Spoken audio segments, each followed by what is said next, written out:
Everyone, and welcome to another 30 days 30 tips at RTO Doctor's second series. And tonight will be a very short one because of the very long one that we had last night with Lauren Hollows from Understand TAE. I hope everybody enjoyed that session yesterday.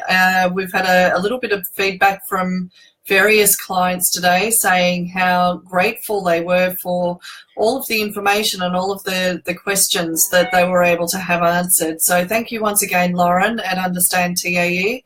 And tonight what I really want to talk to you quickly about is looking out for CRICOS. Now, once again, it has come to my attention that people just don't pay attention. So if you are not a CRICOS registered provider and you do not have CRICOS registered courses, you are not under any circumstances allowed to enroll students on an international student visa, an overseas student under the ESOS Act and the migration regulations in Australia. Now, as I was auditing a student file today, for I don't know how many times I've audited student files, but this never ceases to amaze me that, like any auditor, including an ASQA, TAC or VRQA auditor, it could be any auditor. I'm just as capable of picking up any student file as any auditor out there for the regulators. I just randomly selected a file, and lo and behold, I see this student file where the student has submitted their previous qualifications, and in amongst those previous qualifications was a certificate or a testimony and record results for having completed a qualification with a provider who was not registered on CRICOS. Now, not only was it 1 unit or 2 units, you know, they've credit transferred or anything like that, they have done a full certificate for qualification with a non-CRICOS provider in a non-CRICOS registered course.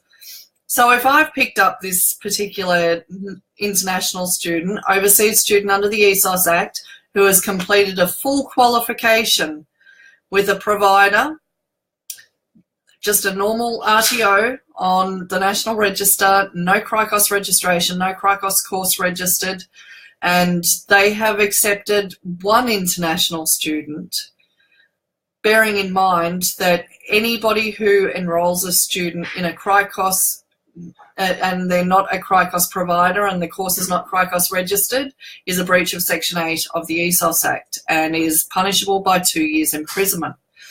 So I would really urge you to check very carefully whenever you're enrolling students, whether or not they are an international student for the purposes of the ESOS Act and the migration regulations.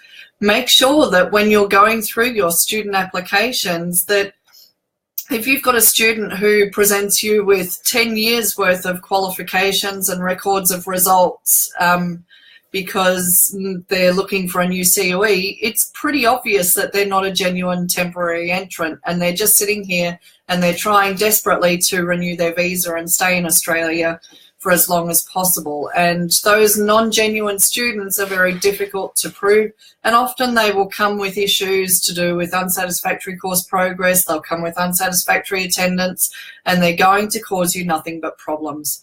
So please be careful when they're submitting all of their previous qualifications. When you've got them on file, I can guarantee you that a regulator somewhere is going to pick up that file, and it's only going to be a matter of time before that student is caught out for having completed a full qualification with a provider who is not registered on CRICOS.